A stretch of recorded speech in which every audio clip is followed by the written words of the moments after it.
Hi, welcome to the new topic here. In the last video, we were discussing about capital structure. Capital structure. We know that what is capital structure. Capital structure is the mix between owned capital and borrowed capital, or it is the total of equity and debt. Equity means owned capital or capital introduced by the owners themselves, and debt capital means the capital borrowed from outside sources, maybe from bank or by issue of debentures or through any other source, borrowed capital. So capital structure is the mix between these two. And in that last video we have discussed the various ways to generate the funds, and we have discussed how it will be affected for the future of the business organization, and how we can calculate or how we can make a combination of debt and equity for the benefit of the equity shareholders. That is called the optimum capital structure. The capital structure where we get maximum benefit to the equity shareholders. Optimum capital structure. So if you have any doubt regarding the capital structure, you can go through that video. Now here we are going to discuss what are the factors affecting the choice of a capital structure. What are the factors to be considered for fixing a capital structure? That means for fixing how much debt is needed or how much equity is needed. Decision regarding investment of owned fund and borrowed fund. That will be affected by various factors. Various factors are to be considered for making a combination of equity and debt in our capital. So these considerations are called factors affecting capital structure.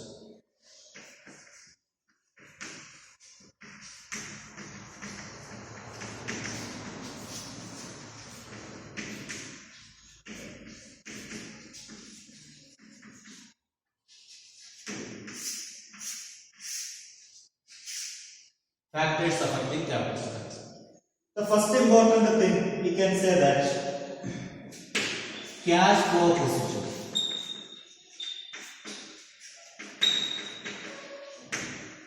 Cash flow position. What is cash flow position? The flow of cash or the position of the flow of cash. Flow of cash means inflow of cash and outflow of cash. That means receipt of money and payment of money for the business organization. So this flow of cash or cash flow position need to be considered before fixing the capital structure. So we know that capital structure is the combination of debt and equity. Debt and equity. So this debt and equity, for fixing that how much debt can be earned or how much we can borrow or how much we have to invest ourselves. For making a decision related to that, we have to see that the position of the cash in the business, the flow of cash in the business. Why it is needed? That's what we are going to say.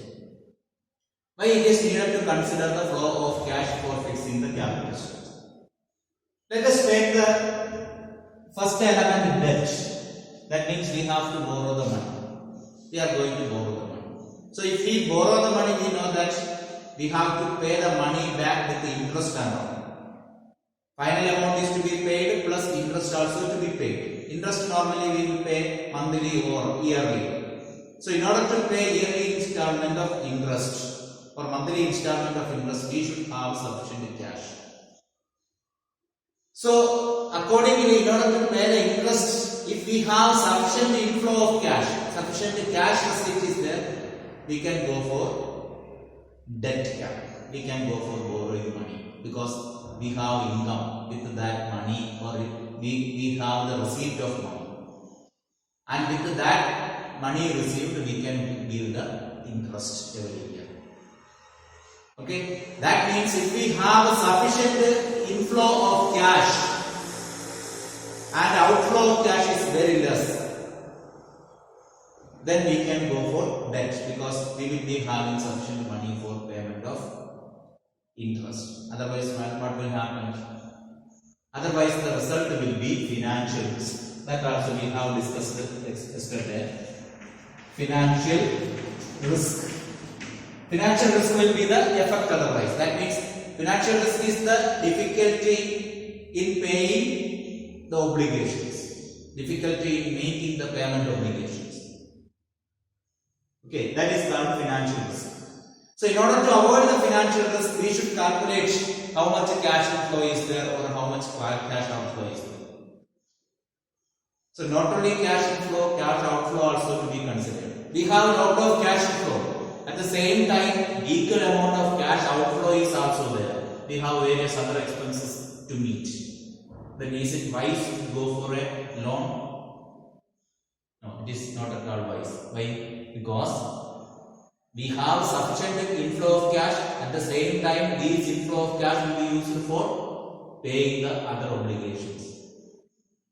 So we can say that if we have sufficient cash inflow and less cash outflows, we can go for debt capital. Okay. Then next one we can say that interest coverage ratio.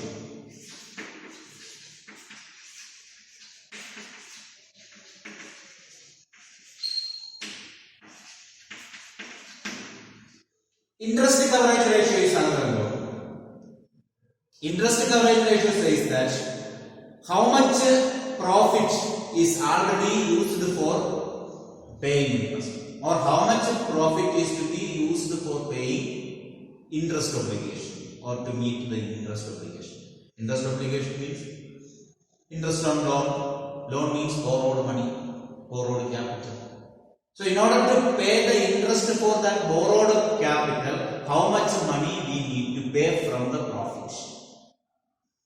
From the profit, how much money we need to pay for the interest on loan? That can be calculated with an equation. Interest coverage ratio is equal to EBIT divided by interest. What is EBIT? Earnings before interest and tax. That means profit before deducting interest and tax. From that profit we will pay interest. That means that from that profit we will deduct interest. So out of the total profit earned by the business, earnings before interest and tax means the total profit earned by the business. That profit is before paying tax and the interest. Out of that profit, how much is to be paid as interest? Suppose our profit EBIT is 10 lakh. Then from that we have to pay 1 lakh rupees as interest. So we can say that it is 1:10:1. That is the ratio. If 10 rupees is the profit, 1 rupee we have to pay as interest. Suppose if it is 5 lakh, what will happen? If already 5 lakh rupees we have to pay interest. Out of 10 rupees, 5 rupees we have to pay interest. That means that it is not at all fair. This even 1 lakh out of 10 lakh is also not that much fair. So we have to consider that the interest coverage ratio. That means how much profit covers the interest obligation. That is to be considered.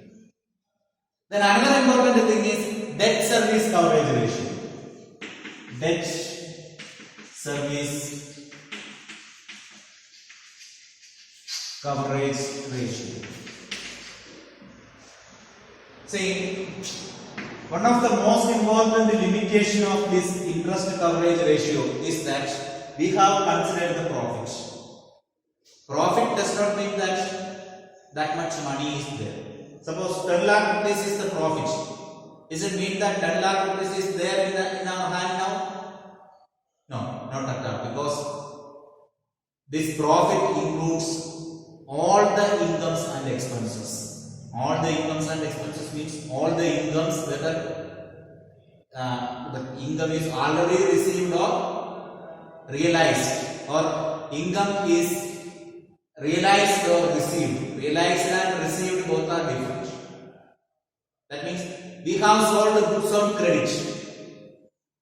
We sold goods on credit. As per the realization concept or recognition concept, revenue recognition concept, we can say that revenue is arised. 5 lakh rupees or 50,000 rupees of goods are sold on credit. So 50,000 income received. So that increases the profit up to 50,000. But do we get the money? Not at all. So this 15,000 of profit is not the 50,000 of cash with us.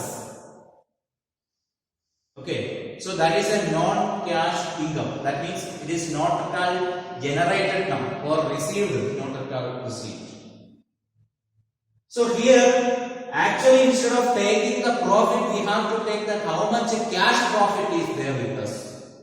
How much cash profit is there with us. So in order to overcome the defect of this second ratio or second method, there is another one, debt service coverage ratio. Debt service coverage ratio says that how much of the non-cash expenses or how much is the total expenses with us. And out of that, how much is the expense to be met for meeting the loan. So we can make its equation. That means debt service coverage ratio is equal to provision for tax plus depreciation plus interest plus non-cash expenses, all other non-cash expenses. Provision for tax plus interest, provision for tax plus interest plus non-cash expenses. Provision for tax plus interest plus non-cash expenses. See, provision for tax, it is not paid, not at all paid in cash. We have to pay. This is our total liability of tax.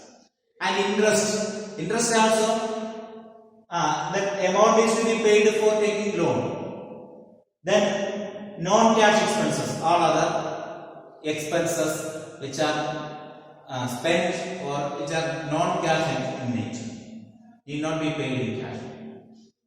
Suppose depreciation is a non-cash expense. So such a type of all the non-cash expenses will be taken. That is divided by, out of this non-cash expense, how much a part is preference share dividend, how much is the interest, and how much is other repayment obligation. Okay, so preference dividend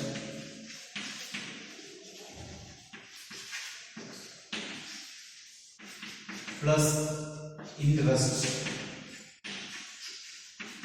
plus repayment obligation, other repayment obligation.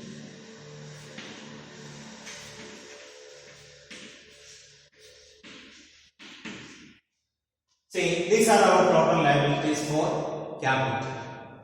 So out of the total expenses, how much is for the capital obligation? How much obligation is for the capital sector? That is what debt service coverage ratio says.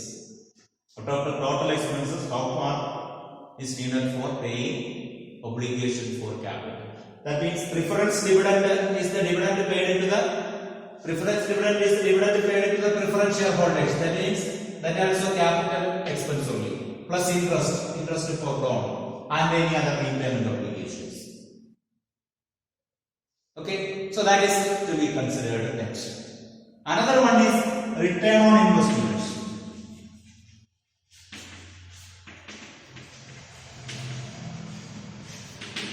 Return on investment says that what is the profit on total investment of capital. That yesterday in the previous class we have discussed return on investment. Return on investment is equal to EBIT divided by total investment.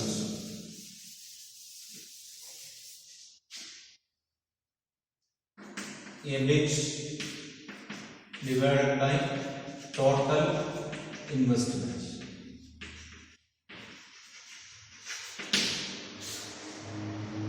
EBIT divided by total investment. What is EBIT? Earnings before interest and tax. That means the profit. Profit before paying interest and tax. That means the profit earned by the business from its operations. Out of that profit or then capital investment, total investment, that means total of debt and equity. How much we have invested? Suppose 50 lakh rupees we have invested. 50 lakh we have invested.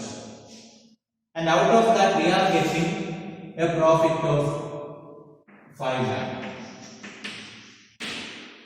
So we can say that 5 divided by 50 into 100 is the interest on, that means return on investment. Okay, so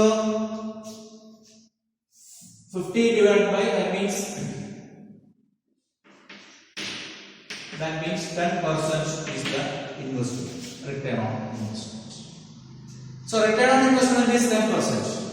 So if it is the case, if the return on investment is 10% and at the same time if we need to pay around 13% interest for debt or loan, if we need to pay 13% interest for loan and 10% is the return on investment, is it wise? No, we need not go for debt. Why? Because out of the total investment, our return is 10% only. Total investment means debt and equity total together. Out of that debt, we have to pay 13%. That means more amount is to be paid for return on debt. Our profit rate is lesser than that. So, is it good for taking loan in this case? Not at all safe. Suppose at least if it is 10%, okay, we can say that okay, without any profit or loss we can survive. In order to get profit, at least the rate of interest should be 9% or 8% like that. Otherwise, the return or profit should increase. Instead of 5 lakh, if it is 6 lakh or 7 lakh is the profit, we may be able to pay interest on debt at 10% or 11%. Understood? Always return on investment should be above the rate of interest. Then only it will be safe for taking the loan. Otherwise, not at all advisable. So that is another important factor to be considered for fixing a capital structure. Then next we can see another important point. It is cost of debt.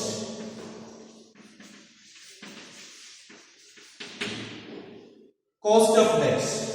Cost of debt, we can say that cost of debt is the combination of the interest rate plus initial amount to be spent for taking loan or debt.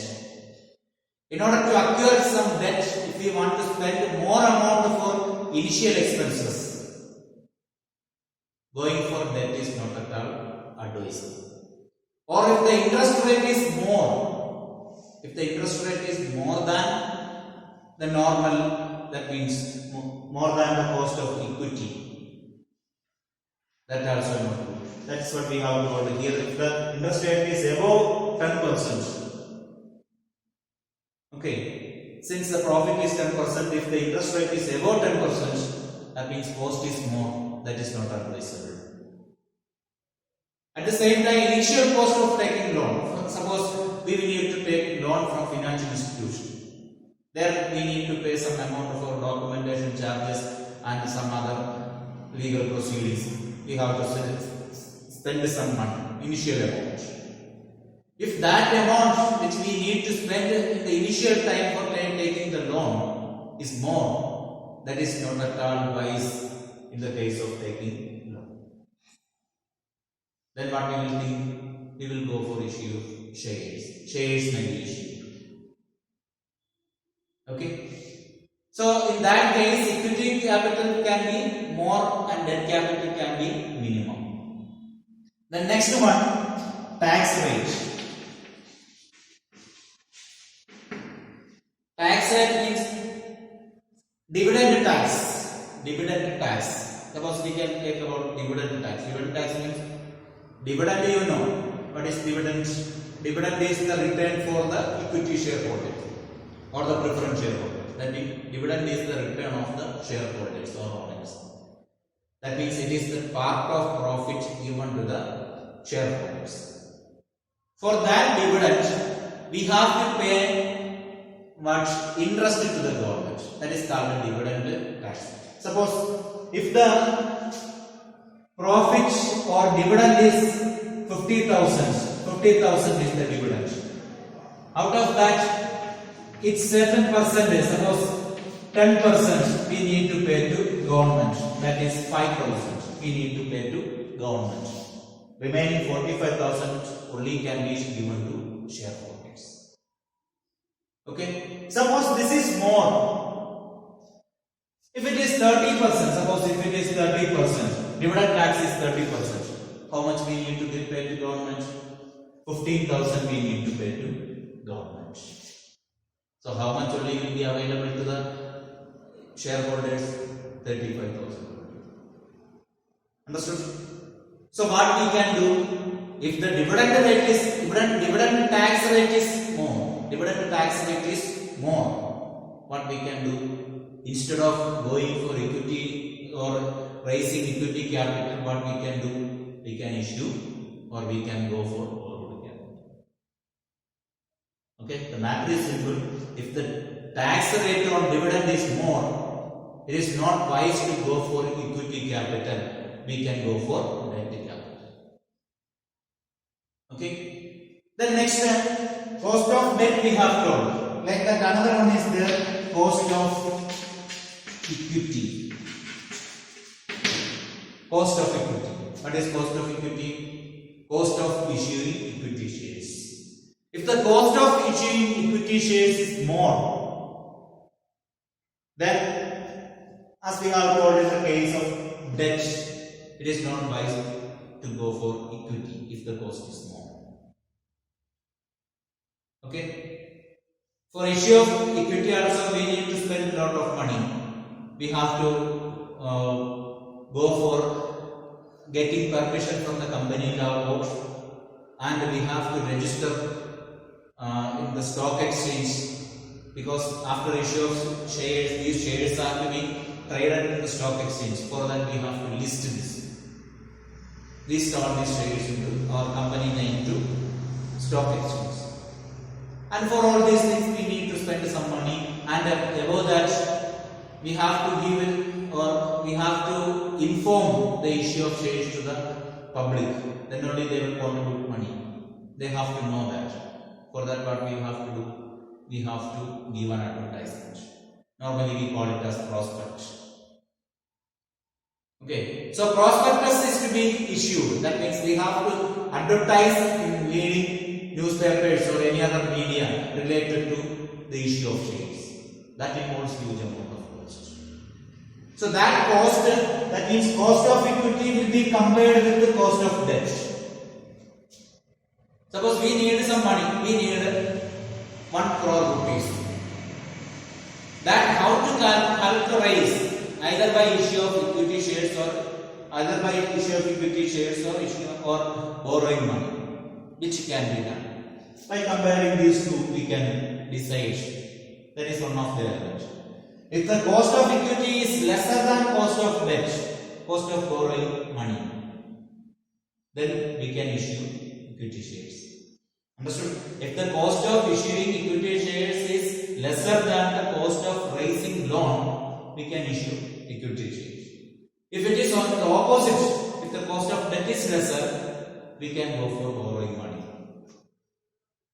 Okay, that is the thing. Cost of equity is to be considered. The next one we can say that floatation cost. Floatation cost.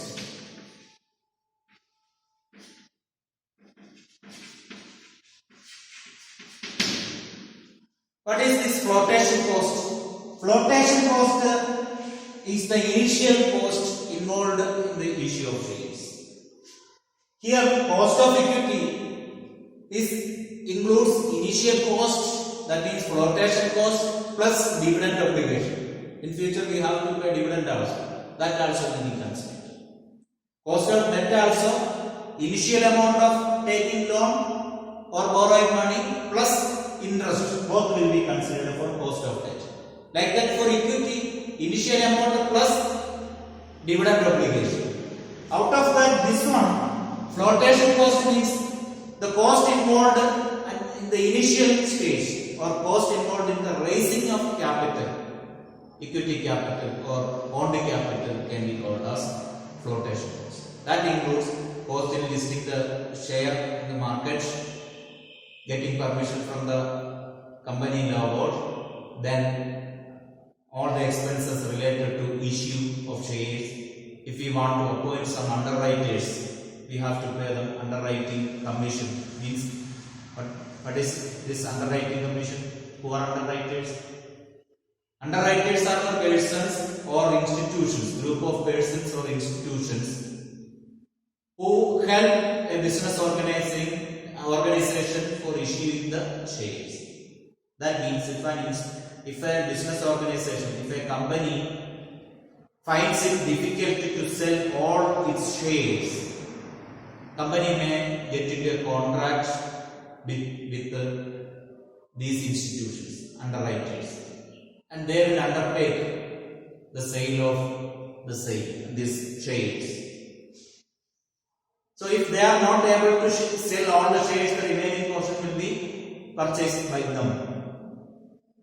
So for that we have to pay them certain commission for their service. That is called underwriting commission. That also initial cost, flotation cost. So all these costs are to be considered. If it is more, as we have told, we have to go for debt. Okay. The next, risk consideration.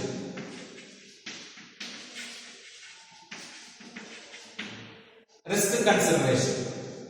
We have to consider the risk of raising that source of fund. Suppose we have told regarding the financial risk. Financial risk. In which case the financial risk is more? Equity capital or debt capital? It is debt capital because in debt capital or debt source we have to prepay a fixed percentage of amount or fixed amount as interest to debt. But that payment of a fixed amount is not compulsory in the case of equity or owned capital. Owned capital, if some amount is not there in a particular year, sufficient amount is not there, that need not be paid in certain cases. In certain cases, that amount can be paid in the next year also. Okay, so that concession, that preference or that facility is there for equity. So financial risk is there more in debt than equity. So by attaching that case in here, we can say that risk consideration. The risk is more in the case of debt. If we are facing much risk in raising the equity, the debt capital, it is better to go for issue of equity capital. Okay. The next, flexibility.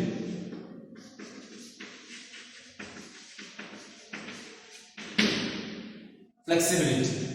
Flexibility is another important one. That means flexibility affects debt capital and equity capital. For example, if we take a bank loan, they will impose certain conditions. You know that if we take a bank loan, they will say that this amount should be used in this way only. Okay, and sometimes otherwise, before going for further debt from some other sources, you have to inform us. With our permission only, you can take any other loan from any other source. So like that certain condition will be kept at the time of taking loan from financial institutions. So that reduces our flexibility or freedom. But that case is not there in the case of equity shares or raising capital by way of issue of shares. There is no such restrictions. We can use this amount in accordance with our interest and preference. Nobody will be there to insist upon the way of using the money.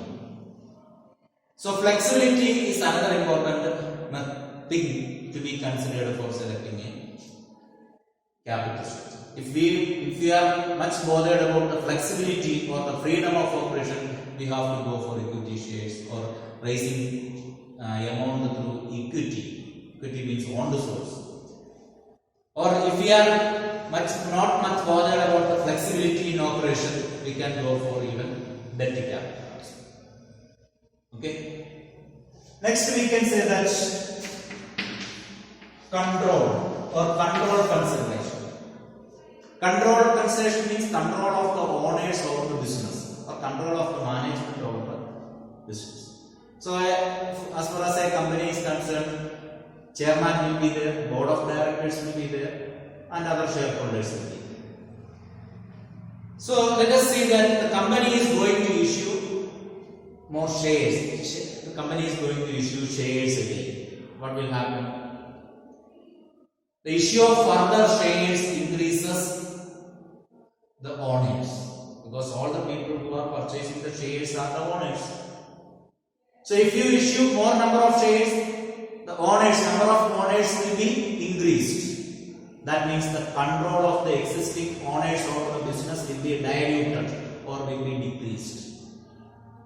Control of the existing owners over the business will be decreased when more number of owners arises.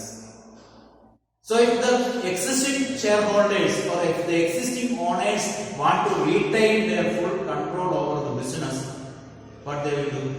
Instead of issuing shares, they will go for debt capital.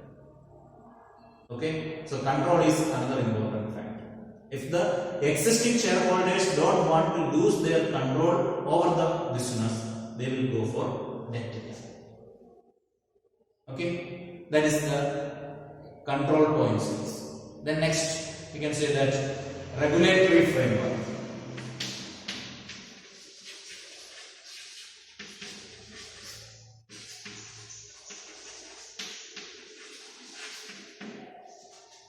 Regulatory framework says that certain legal restrictions are there related to the capital structure, especially the companies, public companies and all, which are listed in the stock exchange and works according to the Indian Companies Act either 1956 or 2013. So all these acts provide certain restrictions, legal restrictions related to the capital structure. So for company, we know that these companies cannot violate the restrictions given legally. So the proportion of debt and equity consideration for a company will be bounded to the restrictions imposed by the government. That means first of all, company has to get the permission from the company law board for taking any of the decisions related to the capital of the company. Okay. The next one is regulatory framework. We have told the next one, we can say that stock market condition.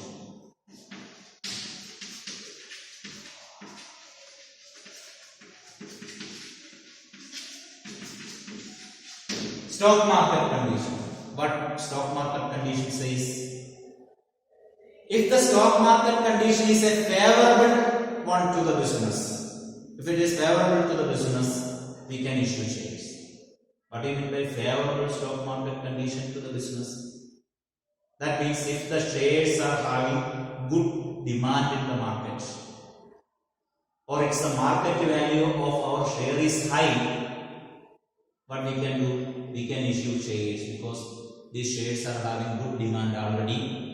So if we issue further shares, it will be demanded by the So the situation where the shares are in good demand, or the situation where the market value of shares are high, can be called as a bullish market. Bullish market. What is a bullish market? The market where there is good demand for shares, or the situation which is favorable to the business, or the high market quotation is there. The share index of the company will be high. That means the shares will have good demand. Shares are having good demand. Such a market condition is bullish market. Its opposite is called the bearish market.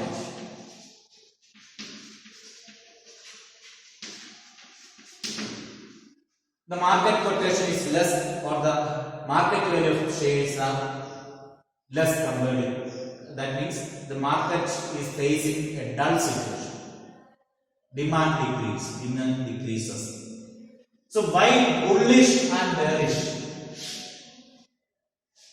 You know that bull, what is the nature of bull? Bull always keep its head high.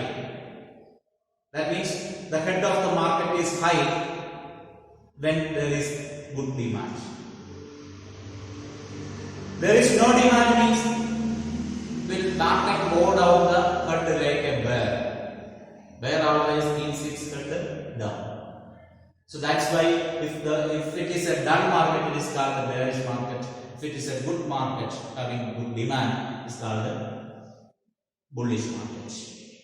So in which situation the company can issue the shares? Company can issue shares when there is bullish situation in the market. If the condition is bearish or bearish market, what to do? Instead of issuing shares, company have to go for debt. Okay, that means if bearish market is there and if company issues any share, there is chance that demand will not be there, shares will not be demanded or subscribed. So in order to avoid that situation, can go for debt. Okay, and the last consideration or the last factor to be considered is capital structure of other companies. That is the last one. Okay, capital structure of other companies.